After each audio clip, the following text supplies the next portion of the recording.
Hi everyone, today I am going to give you some idea for STEM toys like a balancing heart.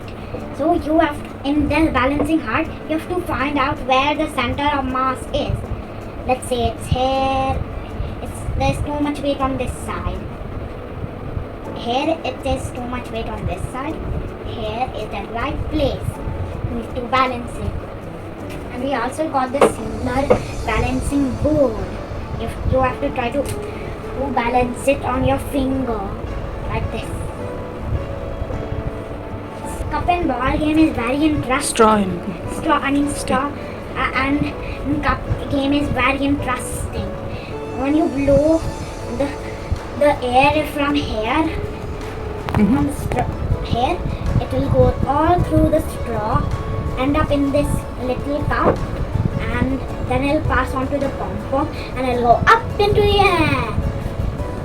You can have a competition with your friends who can keep it in the air for the longest time without dropping it.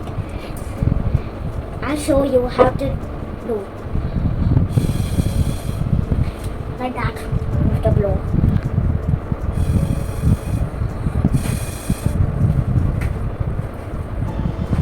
Next up, we have this, the illusion. So you have to rotate this, and you see there is one board here and there's a cage here. So when I rotate it, it'll look like the board is in the cage. I'll show you.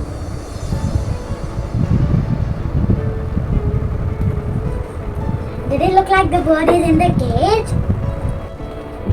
So our eye is not able to see which can not recognize which image is coming first and which image is coming last. So it thinks it is like the board combines both the images, and so it looks like the board is in the cage.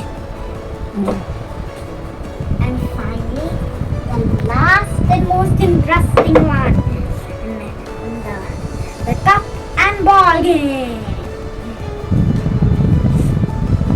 So this game will keep the kids very busy. So this cup and ball game is very simple.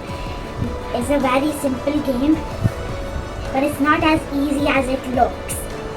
So this cup and ball game is a very simple game that you have to catch this ball into the cup, but it's not as easy as it looks. It's very tricky to do. So you can have a competition with your friends and who gets the ball into the cup first. Many times, the most times, you will have 10 chances, and you can see who gets the ball into the cup the most times. It's very tricky. You can keep on and playing, and you have to catch this ball into the cup like I did. It's really tricky. You try to make it. It's not going to fall because the whole thing is attached into this thread. The thread is attached to the ball, and the thread is attached to the cup also. Okay. So the thread is held by the cup, and the ball is held by the thread. You try to get it in. Get this ball in. Bye.